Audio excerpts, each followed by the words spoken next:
আল্লাহর নবী বলেছেন পৃথিবীর বুকে সবচাইতে পছন্দনীয় জায়গা হলো মসজিদ। ওয়া আবওয়াদুল বিলাদ ইলাল্লাহি আসওয়াকুহা, আল্লাহর নিকটে সবচাইতে খারাপ জায়গা হলো, নোংরা জায়গা হলো বাজার। আর আজকে দেখেন আমাদের ছোট লক্ষণপুর জামিয়া মসজিদের উন্নতি কল্পে জলসাতে দেখেন মানুষকে, আর মেলাতেই যেন পা ফালার জায়গা নাই। আল্লাহর নিকটে যেটা পছন্দনীয় জায়গা মসজিদে যেন ফাঁকা হয়ে আছে, সলাতে কাতারে লোক নাই। আর দেনে যেখানে বাজার বসেছে সেখানে যেন পা ফেলার কোনো জায়গা নাই। আমি কেন হাদিসটা নিয়ে আসলাম? মুমিন যে হবে যখন তার দাঁড়াতে পাপের কাজ হবে, মেলাতে যাবে অন্য মহিলাকে দেখবে, যখন তার জেনার মতন জঘন্য পাপে সে লিপ্ত হবে, তাকে ঘৃণা করা উচিত। ঘৃণাটা হচ্ছে না কেন? তার ভিতরে ঈমান নাই, ঈমান নামক সেই বস্তুটা নাই, তার কারণে সেই যেন মেলাতে যায় আর জঘন্যতম জায়গা থেকে পাপের মতন কাজটা করে। নির্লজ্জ বেহায়া বেশরম ছেলে মেয়ে, তাদের হায়া লাগে না কেন? তাদের ভিতরে ঈমান নামক বস্তু নাই, এই কারণে তাকে ভালো কাজ ভালো লাগে না, আর খারাপটাও যেন ভালো লাগে না। যদি গেলে তার মানুষত্বের জ্ঞান থাকতো, মানুষের মতন বিবেক থাকতো, এখানে কোরআন হাদিসের আলোচনা হবে। আর অপোজিটে আমরা বেহায়ার মতন যেন মালাতে ঘুরব, তার বিবেক যেন তাকেই যেন প্রশ্ন করে দিত। মুমিন যে হবে তাকে খারাপটা খারাপ লাগবে, এটা আপনি নিজের অন্তরে ভেবে নেন। এবার একটা হাদিস বললে আপনি ইমানদার কি করে চিনতে পারবেন?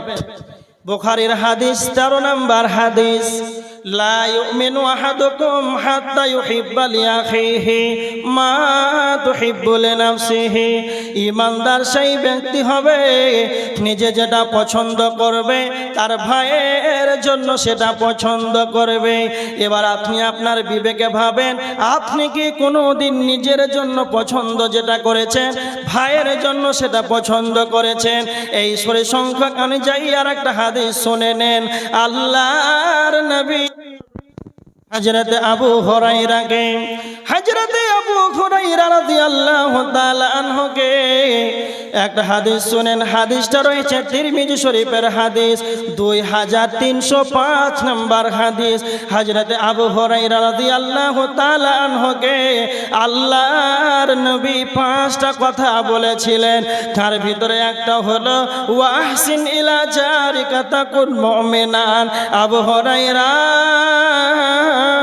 4 নাম্বার বলেছিলেন, তুমি যেটা পছন্দ করবে তোমার প্রতিবেশীর সঙ্গে তুমি যেন সৎ আচরণ করবে।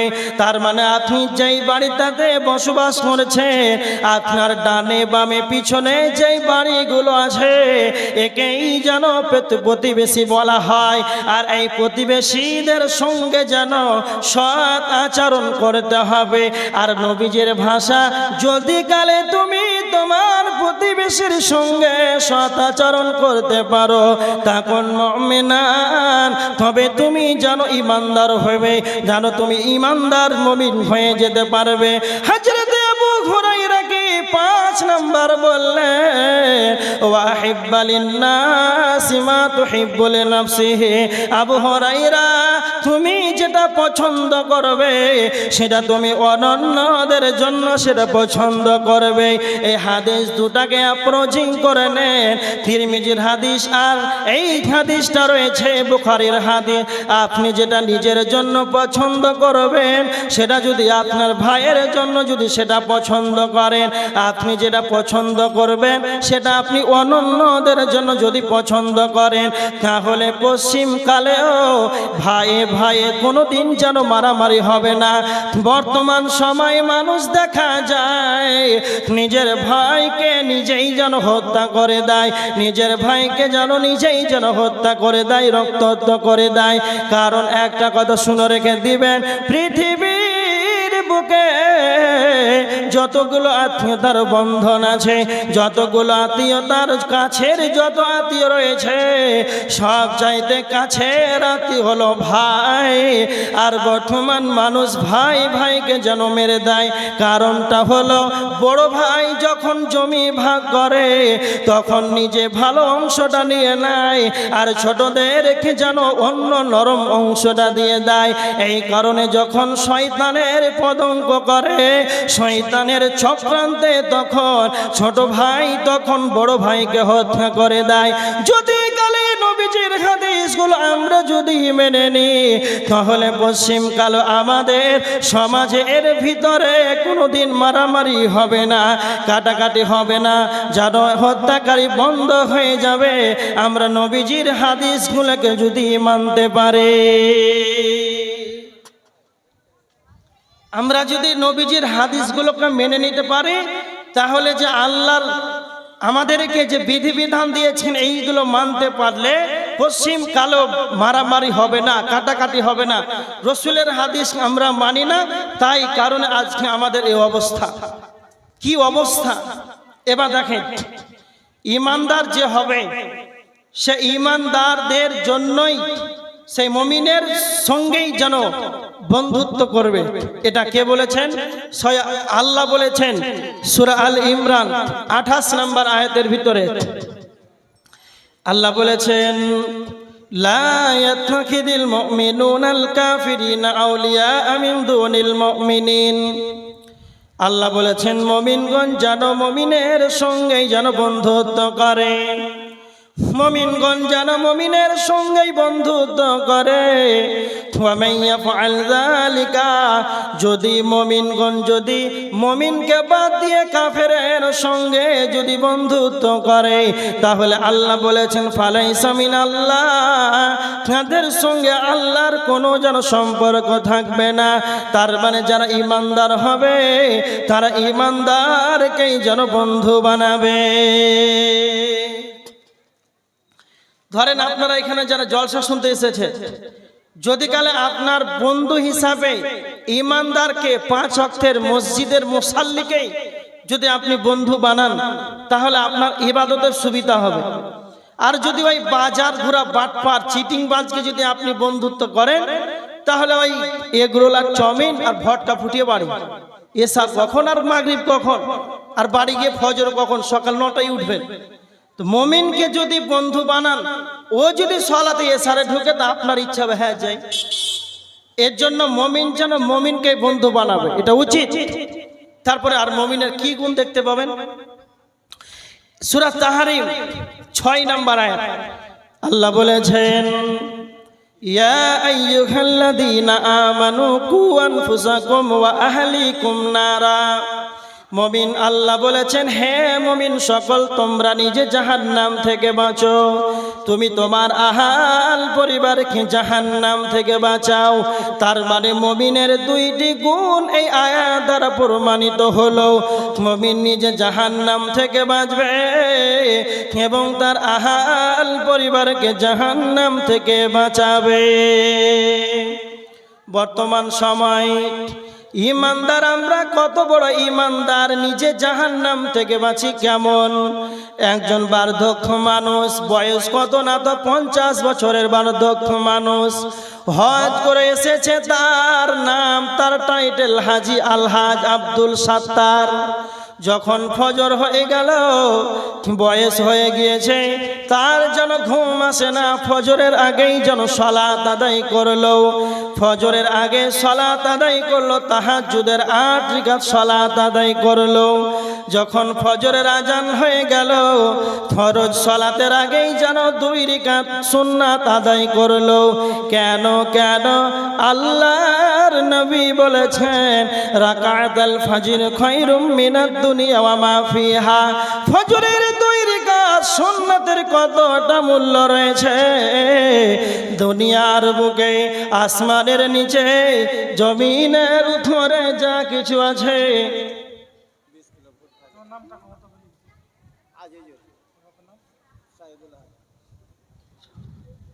তার মানে ফজরের আগে 2 রাকাত সুন্নাতের কতটা মূল্য, আসমানের নিচে জমিনের উপরে দুনিয়াতে যা কিছু আছে সকলের চাইতে 2 রাকাত সুন্নাতের ততটা মূল্য রয়েছে।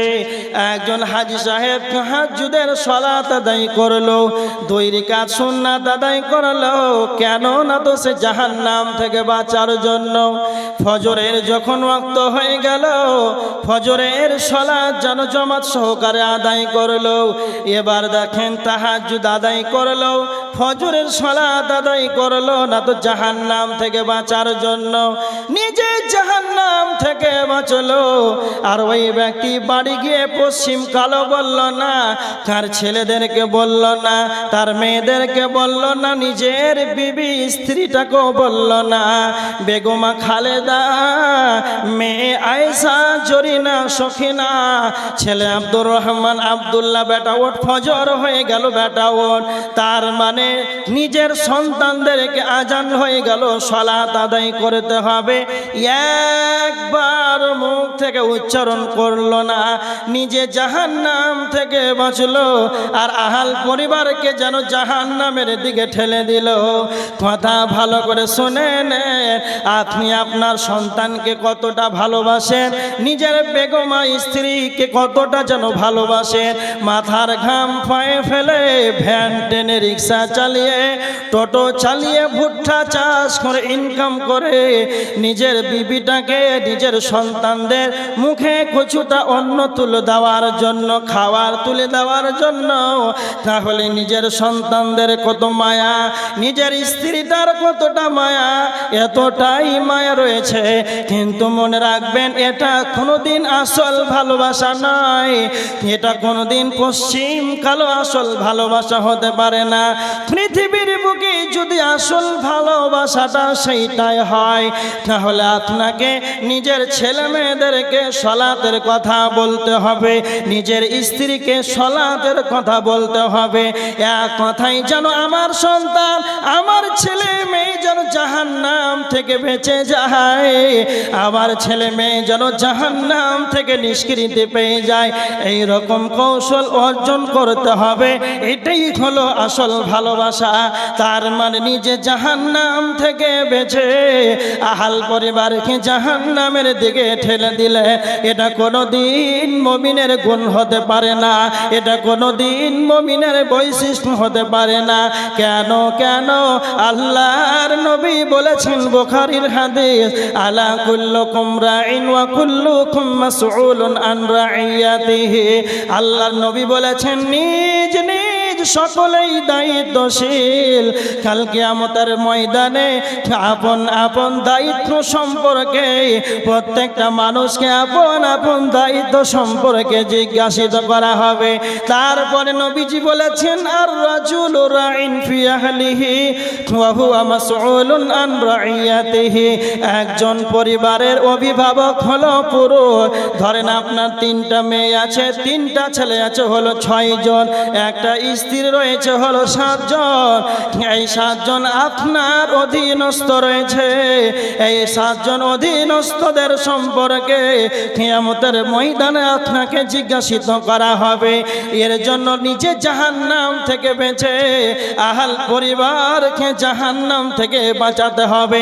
এটাই হলো মুমিনের বৈশিষ্ট্য। কি বুঝতে পারলেন?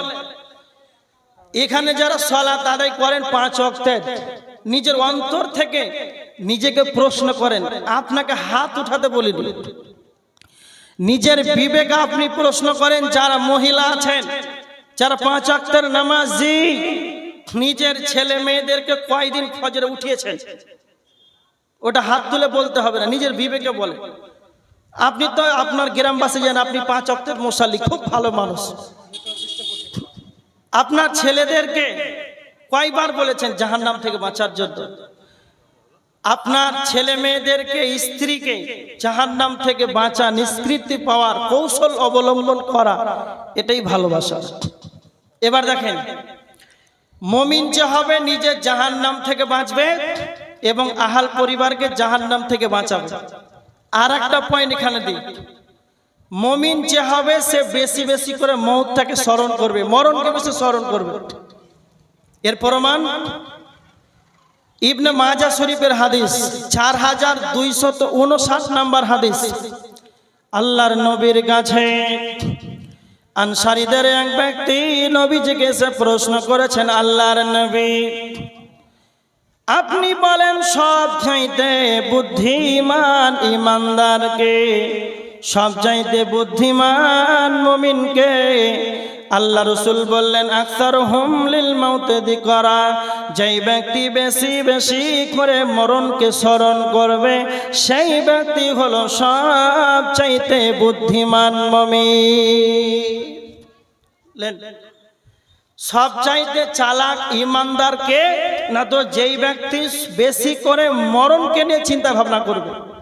সবা সর্বদা মাঠে ঘাটে হাটে বাজারে এয়ারপোর্ট স্টেশনে জলহীন প্রান্তে জল সমুদ্রে যেখানেই থাকুক না কেন মরণকে নিয়ে ভাববে সেই ব্যক্তি হলো সব চাইতে চালাক ইমানদার। তার মানে নবীজি মরণকে স্মরণ করার কথা বলেছেন। অন্যত্র আল্লাহর নবী বলেছেন, হাদিসটি রয়েছে তিরমিজি শরীফের হাদিস 2307 নম্বর হাদিস। হাদিসটি বর্ণনাকারী হলেন হযরতে আবু হুরায়রা। হযরতে আবু হুরায়রা রাদিয়াল্লাহু তাআলা আনহু বলেছেন, আল্লাহর নবী বলেছেন, আকসিরু যিকরা আনিল মাউত, তোমরা বেশি বেশি করে স্মরণ করো মরণকে, বেশি বেশি করে তোমরা মরণকে স্মরণ করো। আল্লাহর নবী কেন মরণকে বেশি বেশি করে স্মরণ করার কথা বলেছেন? এই হাদিসের শেষ অংশে বলা হয়েছে, হাদিমিল লাযযাত, মরণ এমন একটা সাবজেক্ট, মরণ এমন একটা বস্তু, সারা পৃথিবীর বুকে যতগুলো চাকচিক্যন ঐশ্বর্যবাণী, দুনিয়ার যত মজা, দুনিয়ার যত স্বাদ, সমস্ত স্বাদকে ধ্বংস করে দেয়, সেটাই হলো মওত। যখন আপনি মরণকে বেশি বেশি করে স্মরণ করবেন তখন দুনিয়ার মজা আর ভালো লাগবে না, দুনিয়ার চাকচিক্যন আর যেন ভালো লাগবে না। যখনই দুনিয়ার মায়া আপনার ভিতর থেকে হারিয়ে যাবে, যখনই দুনিয়ার মায়া মহব্বতটা যখন আপনার কাছ থেকে চলে যাবে, তখন আপনার ইমনটা যেন ইবাদতে মনোযোগী হতে পারবে। একটা কথা মনে রাখবেন, হারিস বিন মালিক, নবীজি বলেছিলেন, হারিস বিন মালিক তুমি বলো তোমার সকালবেলাটা কিভাবে কেটেছে?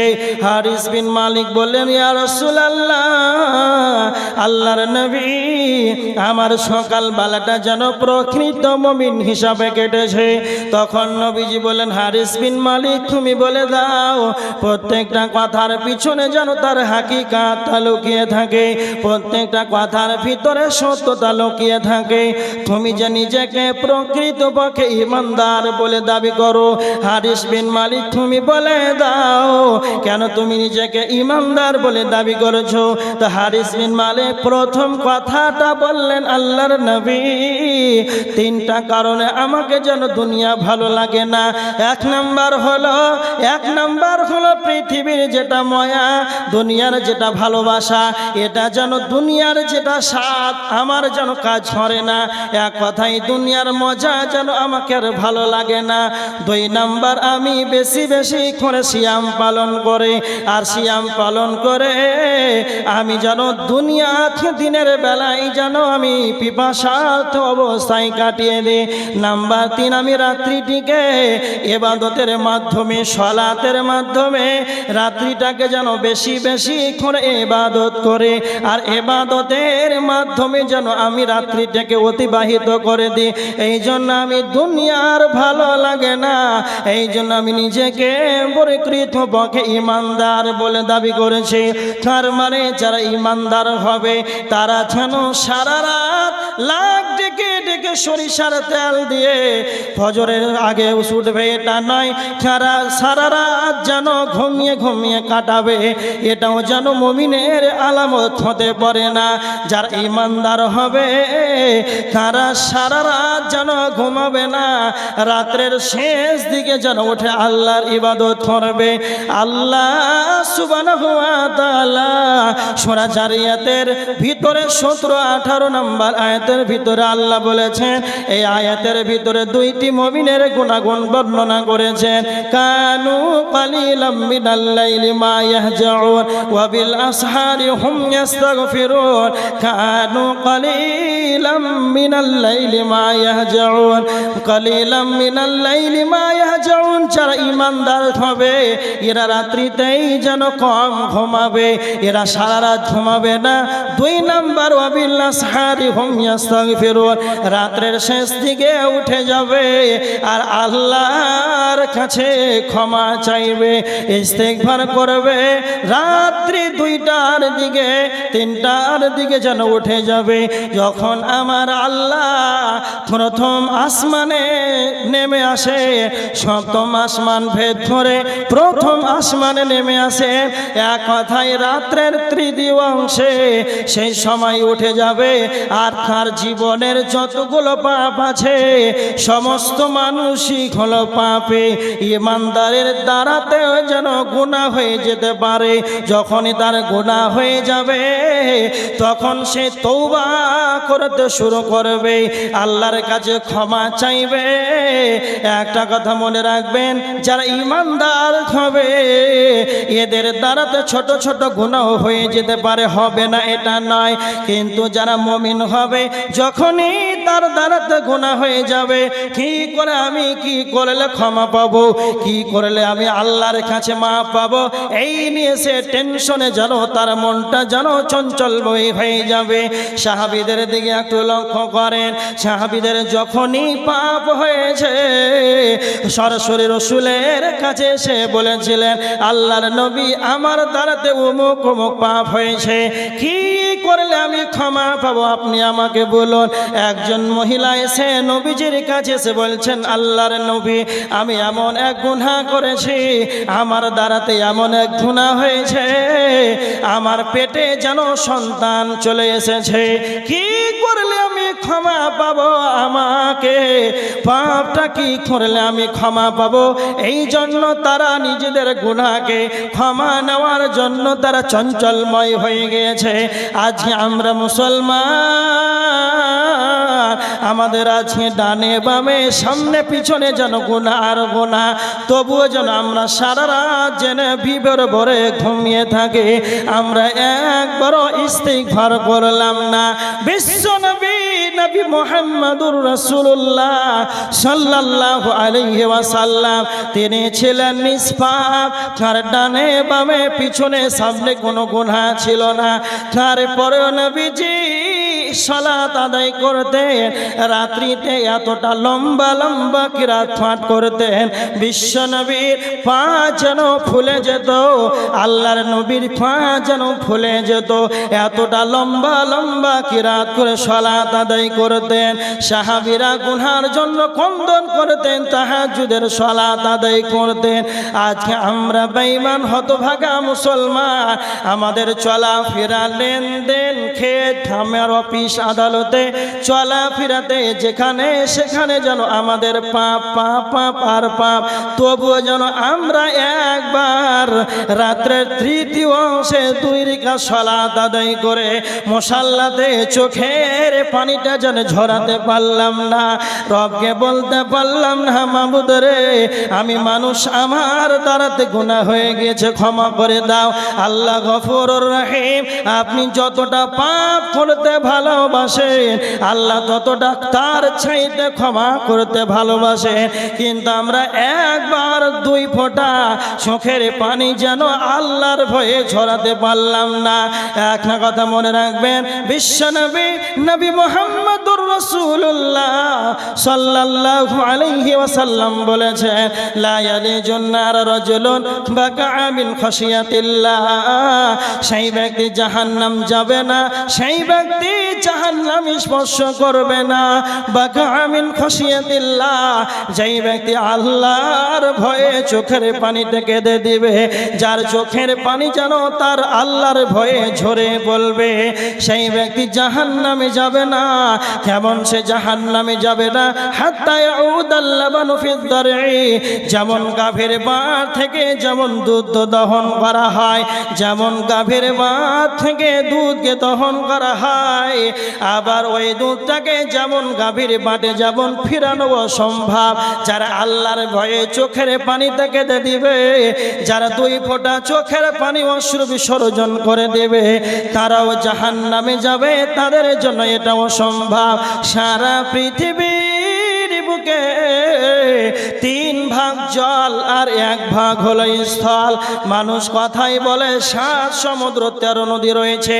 এক কথাই পৃথিবীর যতগুলো পানি রয়েছে সমস্ত পানিকে যদি জাহান্নামের ভিতরে ভরে দেওয়া হয়, তাহলে জাহান্নামের আগুন নিস্তেজ হবে না, জাহান্নামের আগুন ঠান্ডা হবে না। আর কেউ যদি 2 ফোঁটা চোখের পানি গভীর রাতে আল্লাহর ভয়ে জাহান্নামের ভয়ে চোখের পানি যে ফেলে দেবে, তার জন্য আল্লাহ জাহান্নামকে নিমিয়ে ঠান্ডা করে দেবে।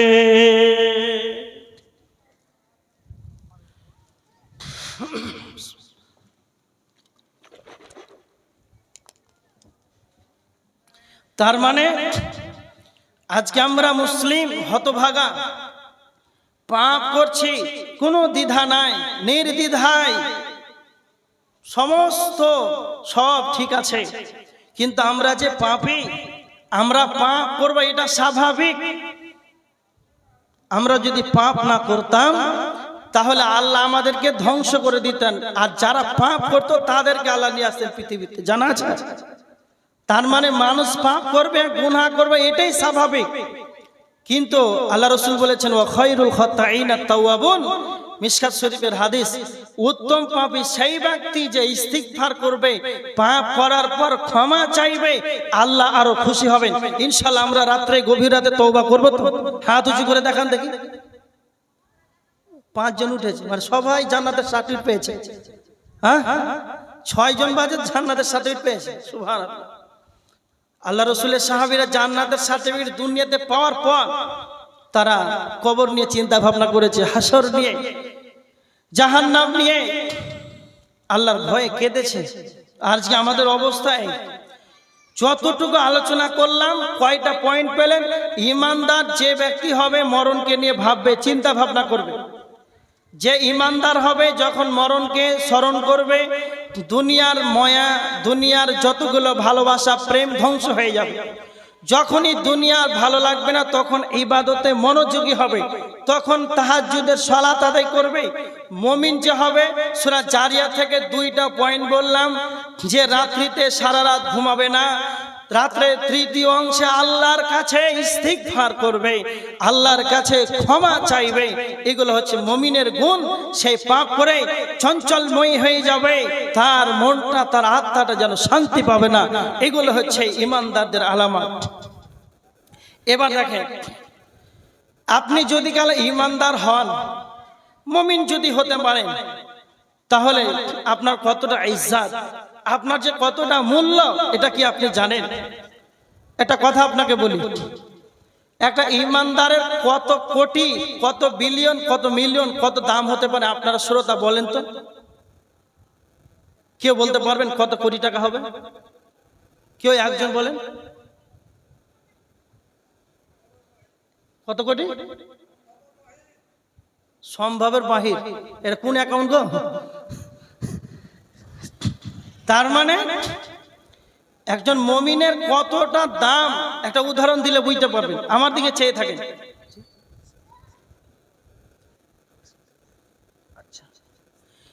একটা উদাহরণ দিচ্ছি, ভালো করে দেখেন। পৃথিবীতে কতটি রাষ্ট্র আছে জানা আছে কারণ? কাউ জানা আছে? দেশ কতটি আছে? ধরে নেন 200টা আছে। এটা হচ্ছে 200টা স্বাধীন দেশ আছে, 200টা। তার চাইতে বেশি আছে, ওরা স্বাধীন নয়। এই 200টা স্বাধীন দেশ আছে, তো একটা দেশে কয়জন করে প্রধানমন্ত্রী আছে? একজন করে। আর একটা কথা বলি, কিয়ামত কয় তারিখে হবে, কত সালে জানা আছে? জানা নাই। কি বার হবে জানা আছে? হ্যাঁ, শুক্রবার। এটা ঠিক আছে, শুক্রবারের দিন কিয়ামত হবে। উদাহরণটা খুব ভালো করে শুনে। আর বৃহস্পতিবারের রাত্রে 200টা দেশের প্রধানমন্ত্রী আল্লাহর কাছে চলে গেল। এটা হাদিস ভাবে না যে বুখারীর হাদিস। উদাহরণ, 200 দেশের প্রধানমন্ত্রী আল্লাহকে গিয়ে কি বলছেন জানেন? যে আল্লাহ, আমাদের দেশের 200টা দেশের যত টাকা পয়সা, পাউন্ড, রিয়েল, সোনা দানা, হিরে মণি মাণিক্য যা আছে সমস্ত কিছু আপনি নিয়ে নেন, কিয়ামত করিয়েন না। এর বলেন আপনি কথা শুনবে আল্লাহ? তো কথা শুনবে? শুনবে না। তার মানে সারা পৃথিবীর 200টা দেশের প্রধানমন্ত্রী যদি আল্লাহকে বলে আমাদের 200 দেশের যত টাকা পয়সা, পাউন্ড, রিয়েল, সোনা দানা, হিরে মণি মাণিক্য যাবতীয় যা আছে সমস্ত কিছু নিয়ে নেন, কিয়ামত করিয়েন না। এই টাকাগুলো আল্লাহ ছুঁড়ে ফেলে দিবেন, কারো কথা যেন শুনবেন না। একটা হাদিস শুনেন, তিরমিজি শরীফের হাদিস, হাদিস নাম্বার 2207 নাম্বার হাদিস। আল্লাহর নবী বলেছেন, লা ইউমিনু আহাদ, আল্লাহর নবী বলেছেন, লা তাকুমুস সাআতু হাত্তা লা ইউকালা ফিল আরদি আল্লাহ আল্লাহ। যতদিন ততদিন কিয়ামত হবে না, যতদিন পৃথিবীতে আল্লাহ আল্লাহ বলার লোক যতদিন পৃথিবীতে থাকবে। তার মানে সারা পৃথিবীর মানুষ যদি বেঈমান হয়ে যায়, সারা পৃথিবীর মানুষ যদি কাফের হয়ে যায়, তাহলেও একজন ইমানদার আপনাদের এই গ্রামে, ছোট লক্ষণপুর গ্রামে, হরিশ্চন্দ্রপুর থানাতে, মালদা জেলাতে একজন ব্যক্তি যদি মসজিদে ঢুকে ইখলাসের সাথে, খুলসিয়াতের সাথে যদি আল্লাহকে আল্লাহ বলে ডাকে, ইমানদার যদি একজন থাকে, তাহলে একজন ইমানদারের কারণে যেন কিয়ামত হবে না। তাহলে কতটা দাম, এর হিসাব করা যাবে? হিসাব করতে পারবেন? কোনো হিসাবই নাই। এতটা একজন ইমানদারের দাম রয়েছে, যার জন্য পৃথিবী থাকবে, কিয়ামত হবে না, এতটা মূল্য রয়েছে। তো ইমানদারের যদি এতটা দাম থাকে, মূল্য থাকে, তবে তার ইজ্জতটা কত বড় হতে পারে খুব ভালো করে শুনে। একজন মুমিনের কতটা ইজ্জত, একজন মুমিনের কতটা সম্মান রয়েছে। মুমিনের নিকটে যখন মালাকুল মউত যখন আসবে, তখন মালাকুল মউত ইমানদারকে এসে বলবে, ইয়া আইয়াতুহান নাফসুল মুতমাইন্না, হে ইতমিনান নফস, হে প্রশান্তময় আত্মা, ইরজিই, ফিরে চলো, ইলা রাব্বিকি, তুমি তোমার রবের নিকটে ফিরে চলো। তার মানে যারা ইমানদার হবে তাদেরকে প্রথমে এসে মালাকুল মউত জান্নাতের সুসংবাদ দিয়ে দেবে, তারপরে বলবে ফিরে চলো, তুমি তোমার রবের নিকটে ফিরে চলো। তার মানে মুমিনের কতটা সম্মান রয়েছে। তার মানে এবার দেখেন, মালাকুল মউত যখন তার কাছে আসবে, জান্নাতের সুগন্ধিময় কাফন নিয়ে আসবে।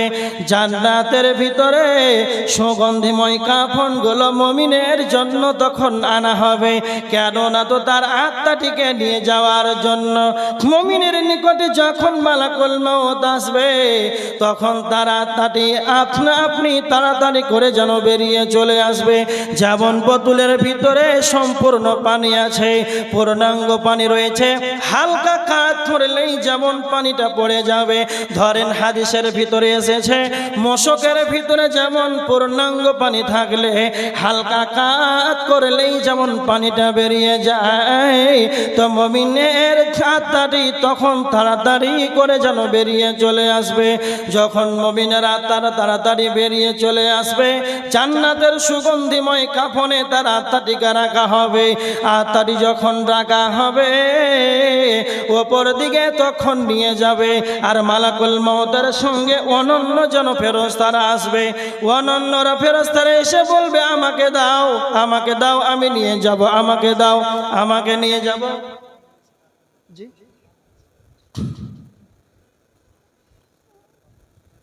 হাজি সাহেব, হাজি শুনতে পাই না তো, আসেন একটু, আসেন আসেন একটু চলে আসেন।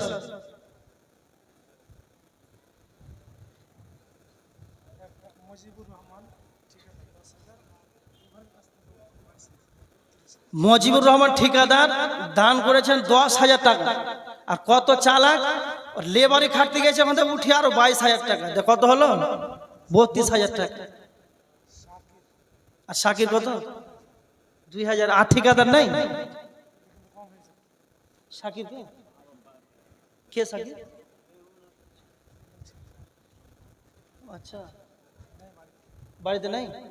বাড়িতে থাকলে কম লওয়া যেত, কারণ বিদেশ আছে মানে টাকার ব্যাংকে লোড হয়ে আছে না। বাড়িয়ে দেন, 10,000 করে দেন, কি আছে। যাই হোক, কথা হলো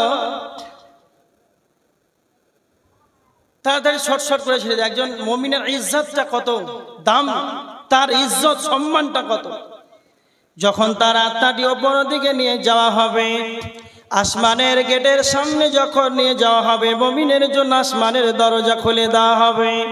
তার মানে 1 নাম্বার মুমিনের সম্মান, তাকে জান্নাতের সুসংবাদ দেওয়া হবে। 2 নাম্বার জান্নাতের সুসংবাদ, জান্নাতের কাফন আনা হবে। 3 নাম্বার আসমানের দরজা খুলে দেওয়া হবে। 4 নাম্বার সপ্তম আসমানের উপরে ইল্লিন নামক জায়গাতে তার নামটিকে লিপিবদ্ধ করা হবে। এবার দেখেন, যখন বেঈমানের নিকটে যখন মালাকুল মউত আসবে, এতটা ভয়ঙ্কর আকৃতি নিয়ে আসবে, মালাকুল মউতকে দেখেই যেন সে যেন ভীত সন্ত্রস্ত হয়ে পড়বে। তার আত্মাটি তখন পালাপালি করবে, তার আত্মাটি যেন বের হতে চাইবে না। মালাকুল মউত আসিবে, পার্শ্বে তোমার বসিবে, দম কবজ করিবে, ছেড়ে দেবে না, আর তো কোনো দিন ফিরে আসবে না।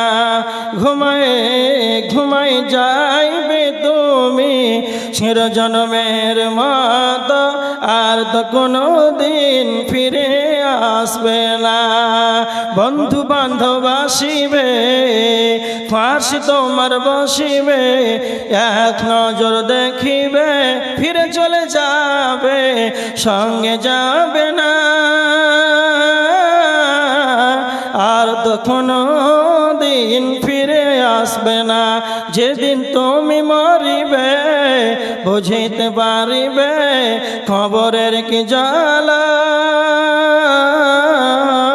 বলিবে ছেড়ে দাও গো, ছেড়ে দেবে না, আর তো কোনো দিন ফিরে আসবে না। মালাকুল মউত যখন দেখে ভীত সন্ত্রস্ত হয়ে পড়বে, বেঈমানের আত্মাটি তখন ভীত হয়ে যাবে। টেনে টেনে টেনে মালাকুল মউত তার আত্মাটিকে বের করবে। আর দুনিয়ার বুকে সবচাইতে যেটা নোংরা জায়গা, ক্যাচরাখানা থেকে পচা যুক্ত সংযুক্ত সেই চট ছালা, পচা সংযুক্ত সেই দুর্গন্ধময় যুক্ত চট ছালা নিয়ে আসবে। আর দুর্গন্ধময় আত্মাকে দুর্গন্ধময় কাপড়ে তার আত্মাটিকে রাখা হবে। ওপর দিকে যখন নিয়ে যাওয়া হবে, আসমানের যখন নিয়ে যাওয়া হবে, বলা হবে আসমানের দরজা খুলে দাও। বেঈমানের জন্য আসমানের দরজা খোলা হবে না। আল্লাহ বলেছেন সূরা আরাফের 40 নম্বর আয়াত, ইন্নাল্লাযীনা কাযযাবু বিআয়াতিনা ওয়াস্তাকবারু আনহা লা তুফাত্তাহু লাহুম আবওয়াবুস সামা। আল্লাহ বলেছেন নিশ্চয়ই যারা আমার আয়াতকে অস্বীকার করবে, যারা আমার আয়াতকে অস্বীকার করবে, মিথ্যা মনে করবে, ওয়াস্তাকবারু আনহা অহংকার করে মুখ ফিরিয়ে নেবে, লা তুফাত্তাহু লাহুম আবওয়াবুস সামা, তাদের জন্য আসমানের দরজা খোলা হবে না। বেঈমানের জন্য আসমানের দরজা খোলা হবে না। আর ঈমানদারদের কতটা ইজ্জত, কতটা সম্মান, ঈমানদারদের জন্য আসমানের দরজা খোলা হবে। যাই হোক, এবার আমার দিকে দেখেন, আমার দিকে লক্ষ্য করেন। লক্ষণপুর মানুষ, লক্ষণপুর এলাকার মানুষ আমার দিকে লক্ষ্য করেন। যতক্ষণ আলোচনা করলাম ইমানদার কে, ইমানদার সেই নিজে যেটা পছন্দ করবে ভাইয়ের জন্য পছন্দ করবে, ইমানদার সেই নিজে জাহান্নাম থেকে বাঁচবে, আহাল পরিবারকে জাহান্নাম থেকে বাঁচাবে, ইমানদার সেই নিজেকে সর্বদা মরণকে স্মরণ করবে, ইমানদার সেই যখন তার দ্বারাতে গুনাহ হবে তখন সে ইস্তিগফার করবে।